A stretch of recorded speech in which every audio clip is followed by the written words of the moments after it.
Jusqu'à présent, j'ai toujours travaillé dans des groupes industriels, nationaux ou internationaux. Dans Lyon, j'ai travaillé chez Gevelo Extrusion. Dans l'aéronautique, j'étais chez SKF Aerospace. Dans la micromécanique lunetière, j'étais dans la région de Moret. Vous voyez, donc j'ai un petit peu bougé. Je suis originaire à la base de l'Auvergne. Je suis allé faire un tour dans le Jura et maintenant je suis en Bourgogne. C'est cette multiplicité d'expériences professionnelles dans des secteurs relativement variés qui me permettent d'avoir une culture générale assez riche et de fait me rendre beaucoup plus adaptable pour mon métier actuel. Il m'a fallu déjà faire un parcours personnel pour savoir exactement ce que je recherchais comme entreprise. Donc toutes mes analyses, toutes mes réflexions m'ont amené à une entreprise du secteur de la métallurgie. Et petit à petit, j'ai vraiment identifié que c'était le métier de la chaudronnerie, c'était le métier que je recherchais, enfin, c'est celui qui me plaisait le plus, pour divers points. Et une fois que ce travail a été fait, j'ai vraiment trouvé ma cible d'entreprise que je recherchais et je suis tombé sur celle-ci et ça s'est fait je ne vais pas dire en quelques heures, mais en quelques semaines. Je cherchais une entreprise qui était technique, qui avait déjà du vécu, qui avait des références locales comme nationales. Et je voulais déjà quelque chose qui fonctionnait. Et moi, je voulais pas créer, mais rentrer dans une entreprise qui fonctionne et apporter ma patte. Par contre, il était important d'être dans une entreprise où je me sente à l'aise parce que je connaissais un petit peu le métier. Ça fait 2 ans et 3 mois que j'ai racheté l'entreprise, du moins que je suis à la tête de l'entreprise. J'ai un peu de recul et justement, je ne pense pas l'avoir fait évoluer. L'évolution, c'est très très difficile pour une entreprise. Une entreprise, ça évolue très lentement. Et justement, à vouloir faire évoluer l'entreprise trop rapidement, des fois, on se casse la figure. Non, au contraire, ma motivation, c'est aujourd'hui de maintenir le carnet de commandes, de maintenir les clients en place et effectivement évoluer, mais évoluer sur… Quand j'ai racheté l'entreprise, je la connaissais que dans les chiffres.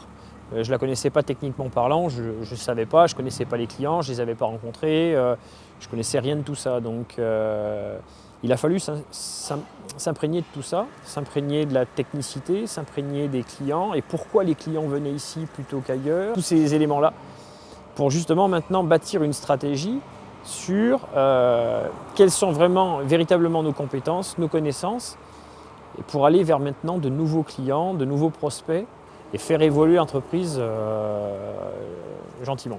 L'histoire d'entreprise est très très importante. C'est pas simplement…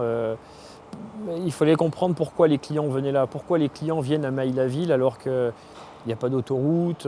Si, il y a le canal du Nivernais, mais ça fait longtemps qu'à part amener le sapin de Noël au président de la République, qui va venir à Maille-la-Ville? Donc il fallait comprendre pourquoi les gens venaient ici, ce qu'ils attendaient de nous, ce qu'ils attendent de nous, donc pour surfer et continuer. Et justement, aujourd'hui, l'évolution, c'est qu'on est en train de se renforcer techniquement sur nos moyens d'usinage, sur les compétences de nos gens pour justement suivre nos clients. Sinon, on risque d'être largué assez rapidement parce qu'on n'apportera plus cette valeur ajoutée qu'on apportait dans le passé.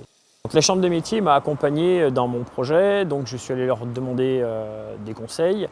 Et ils m'ont suivi lors d'un prêt que j'ai contracté à Ion Active Création aujourd'hui. Enfin maintenant, tous les semestres, mais avant c'était tous les trimestres pendant la première année. Je suis suivi par quelqu'un de la Chambre des métiers avec lequel j'échange. Toujours intéressant d'échanger, voir comment avance l'entreprise, comment je la pilote, mes forces, mes faiblesses, là où j'ai quelques soucis. Et donc c'est toujours une oreille attentive et des conseils qui sont les bienvenus. Je m'étais donné 3 ans. Je m'étais donné 3 ans pour comprendre comment l'entreprise fonctionnait, maintenir, avant de me lancer sur des programmes d'investissement. J'ai déjà investi sur un centre d'usinage en 2e année. Là, je vais réinvestir sur d'autres moyens d'usinage parce que j'ai des opportunités, donc j'en profite. Et j'anticipe un petit peu mon business plan sur les investissements parce que je pense que c'est en ce moment qu'il faut le faire. Enfin, quand les opportunités se présentent, il faut le faire. Donc, je suis mon programme au niveau des recrutements. Je suis à plus 2 personnes, plus un apprenti, c'était exactement ce que j'avais prévu. Donc les résultats sont là, tout est là, donc il n'y a plus qu'à travailler et continuer et espérer que le contexte économique sera toujours favorable.